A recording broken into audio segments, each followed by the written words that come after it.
Graduate होऊन काय करणार आहे तू? नोकरी करणार आहे का कॉर्पोरेशन मध्ये क्लर्क?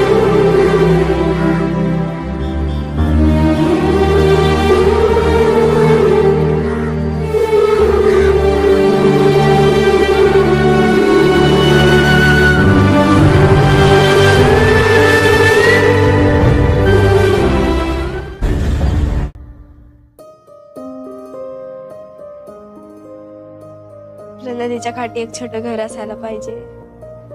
झुझू वाहणार पाणी, पुढं अंगणात मोठी बाग. मी कामाला जाते. मी स्वयंपाक करीन. मी लाकूड तोडून आणेन. मी दारात उभारून तुझी वाट बघीन.